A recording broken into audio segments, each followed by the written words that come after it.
Gather around. It's time for the show to begin. Ladies and gentlemen, this is...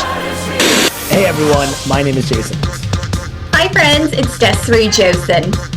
All right, there were so many matches this year that were just too much. So this won't be a shocker because we've had a handful of really awesome matches that we just can't stop talking about. How many times have these guys fought? Like it's been quite a bit. I've been saying this all year. They're just so great to watch. We saw the heel turn coming, and then when it happened, nice and bloody, both dramatic and beautiful.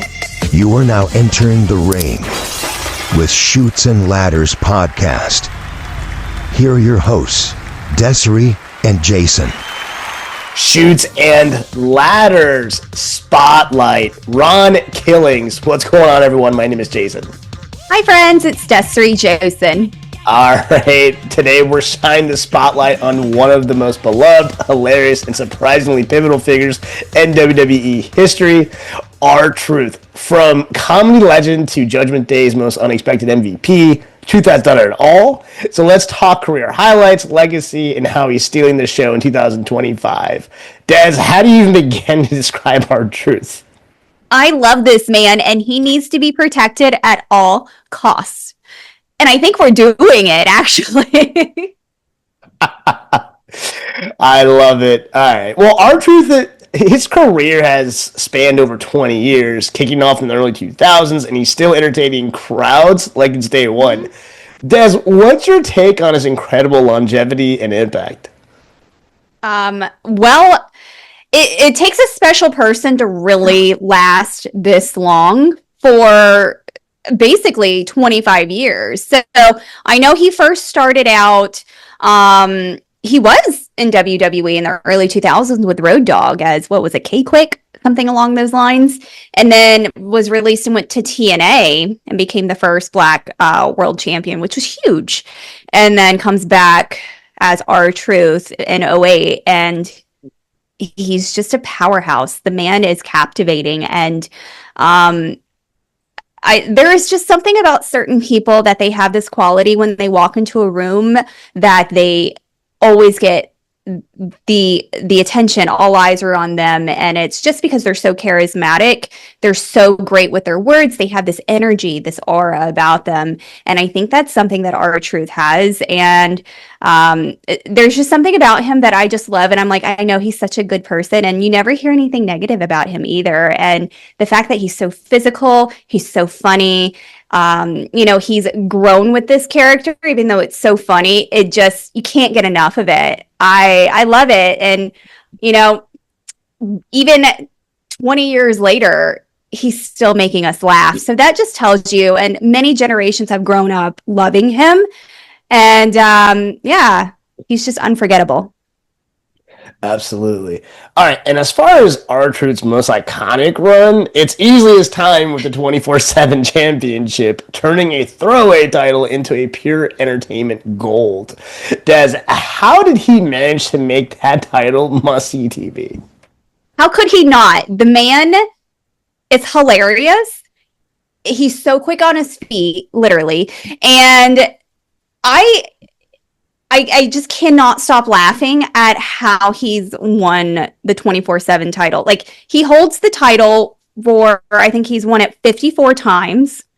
And the ways he's done it is hilarious. Like, I just remember Jinder was asleep on a plane. And he just removes his blanket and has a ref behind him and pins him as he's sleeping and steals the title in the air. Or... I forgot who it was, but he shoves them in a trunk because they're hiding, and then the referee is in the front seat, and then he knocks him out and wins. It's just hilarious. He's so creative.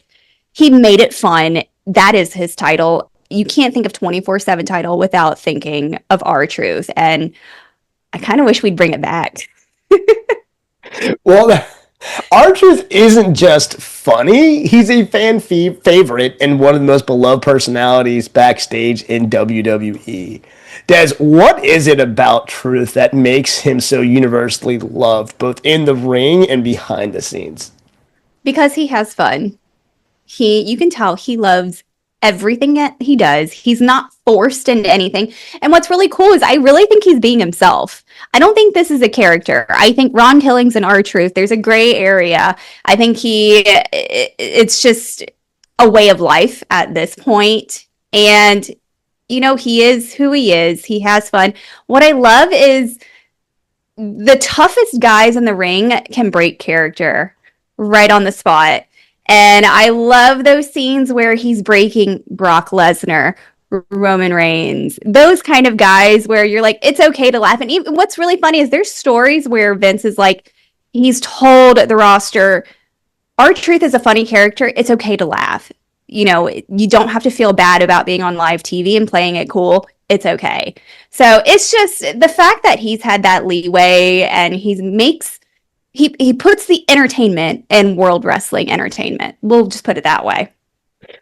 I totally agree. And as far as R-Truth's impact on wrestling, it goes beyond titles. He's brought laughter, longevity, and a unique style that's left a real mark on the industry. Des, how would you sum up Truth's legacy in the world of wrestling? It's really longevity. You don't find that many people that can last 20 years plus. And it's the different eras. We've had some slumps in wrestling. We had some major highs, and he's been there through it all. He's learned to evolve the character, working with different people too. That's the thing. He has fun with it. He doesn't necessarily have to be put over himself because he is already over. And what's really cool is we always go back to the humor and the entertainment, but he can back it up in the ring too. He's super physical. He used to be a football player. And the fact that you could do both and then still captivate the audience, and kids love him, women love him, moms, dad, like everybody loves this man. And the fact that he can rap too, I think it's so much fun. Absolutely. And listen, Truth's recent release sparked a wave of backlash from fans, wrestlers, and social media. It lit up in support. Thankfully, his return was just as quick as the uproar. What does that kind of reaction say about how much Truth means to the wrestling world? Like I said, we have to protect this man. We love him. And I think that was a big shock to the wrestling community when he made that release on social media. And to be honest, when he released that, I read it and it was dated June 1st. I thought this was a work, and this was R-Truth being him saying, I was like, how much do you want to bet? In a couple of minutes, he's going to say, I thought this was April Fool's, like April 1st. And I even texted one of my friends that. I was like, yeah, it's a work. He's going to think it's April Fool's Day. Nope, it was real. And the fact that there was a backlash with not only the fans, because we were confused, because just a week before, he was wrestling the main event title with John Cena. How does that happen? And, the backstage, multiple wrestlers basically got in trouble too for saying, why would you do this? Fans, anybody, social media. So the fact that within a week he comes back, I don't know how long his contract is for, but I'm glad he's back. But I think that just shows you the power of the fans and this community to be like, this is who we love. We need to make sure that they're taken care of. Absolutely. And looking ahead, the future of Ron Killings feels full of possibilities, whether as an in-ring competitor, mentor, or legend shaping WWE's next generation. Des, where do you see Ron Killings going from here? I hope he's got a longer future ahead. I know he's getting older, so we have to be more mindful and realistic of that, saying, he may not be as present as we want him to be. But that doesn't mean that he can't be on the mic and make us laugh. So, and like I said previously, we don't know how long this renewal was for his contract, hopefully longer. But I just know that he's got a bright future. And even if he doesn't end up in the ring in 10 years and he takes a step back, I would love to see him backstage, maybe help coach with promos, and even just like in ring in front of the camera, kind of just to help coach and produce that kind of thing. So I don't think he's going anywhere anytime soon. All right. And do you have any other overall final thoughts? No, I just love him. I want to be friends with him so bad. I think he's so cool. He's so funny, and he is just a breath of fresh air. And even through the TV screen, he just brings this really awesome vibe and makes me realize why I love wrestling so much. Absolutely. The only thing that I'll have to say is I think the wrestling community knows how to bring each other together, especially in a situation like this. And I say that because to be honest with you, I never thought that we were going to have a spotlight on R-Truth. Not because I disliked him, just because he was sort of just like kind of in the middle from a performance standpoint. You know, he was never necessarily a world title caliber guy. But it goes to show that we're all basically family. We have each other's back. So when we see that someone has done wrong, ironically, this has catapulted Ron Killings to a new level. If they were smart, they would give him a title, because I promise you, this will set the wrestling world on fire. I 100% agree.